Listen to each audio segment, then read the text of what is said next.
A sum of money lent out at SI doubles itself in 8 years. Find the rate of interest. अभी इतना पढ़ के जो समझ आया मैं वो लिख रही हूँ. रेट हमें फाइंड करना है. एक बात ये है, टाइम 8 years दिया है, एक ये समझ आ रहा है. ठीक है. फर्दर क्या बोल रहे हैं? अ सम ऑफ मनी. मनी हमें बता रखा है, ये नहीं बताया एग्जैक्टली कितना है, तो इसे हमें कुछ अजूम करना पड़ेगा. प्रिंसिपल को मैं एक्स या पी मान सकते हैं, और इजी करने के लिए अगर जब भी डबल ट्रिपल वगैरह आए तो 100 अजूम करते हैं. Is equals to ₹100. ये अपने आप अजूम कर रहे हैं तो यहाँ से लिख लेंगे. जो भी हम अजूम करते हैं उसके लिए से यूज करते हैं. क्या बोले आगे? Doubles itself. डबल्स मतलब 100 का 200 हो रहा है. दैट मीन्स अमाउंट कितना हो जा रहा है. ये इजी है समझने में. डबल ट्रिपल वाले अगर 100 था, डबल हो गया तो 200 हो गया. अब अगर किसी फ्रेंड से 100 लिए हैं, रिटर्न 200 कर रहे हैं, तो इंटरेस्ट कितना दे रहे हैं उसे?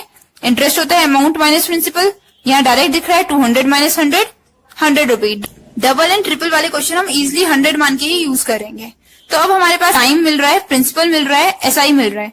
फॉर्मूला में लिख रही हूँ SI is equals to P into R into T upon 100. Value put करती हूँ. 100 is equals to 100 multiply R find करना है as it is, multiply T is 8 upon 100. 100 से 100 cancel, so R is equals to 100 upon 8. 4 से करते हैं, 4 2 times 4 25 times. So rate हमारे पास आ गया 12.5 या 0.5 लिख सकते हैं परसेंट. ये हमारे पास आ गया रेट. पहली चीज ये पूछी थी. फर्दर हमसे पूछा है इन how many years will the some becomes triple.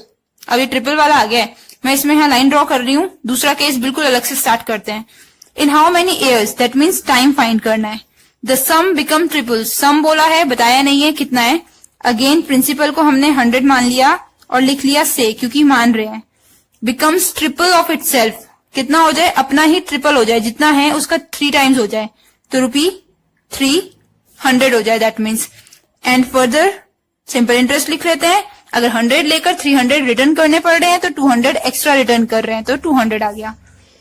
Itself at the same rate percent. Rate क्या हो गया है? ये यूज करूंगी तो कन्वर्ट करना पड़ेगा, डायरेक्ट ये यूज कर लेते हैं. 25/2%. अब फॉर्मूले में पुट करते हैं SI is equals to P into R into T upon 100. So SI is equals to 200 is equals to P 100, R 25/2. मैंने पहले बताया होल अपॉन में होता है जो भी है, मल्टीप्लाई बाय टाइम जो हमें फाइंड करना है. T के लिए सॉल्व कर रहे हैं तो T is equals to 200. Division में है, मल्टीप्लीकेशन में ट्रांसपोज हो जाएगा. मल्टीप्लीकेशन में है, डिवाइड में आ जाएंगे अपॉन 100 इंटू 25. सो 0 से 0 कैंसिल. इजी हो गया देखने में. तो ये हमारे पास टाइम आ रहा है 4/25. ईयर्स आ रहा है. एक ये 100 हमने मिस किया है, ये वाला, ये 100 साथ में है, तो ये 100 स्किप कर गए. ये 100 लिखते हैं, यहाँ मल्टीप्लाई बाय 100 आएगा और यहाँ पे भी मल्टीप्लाई बाय 100 आएगा. 25 1 time, 25 4 times. So time is equals to 4 into 4, that is 16. So 16 years is our answer.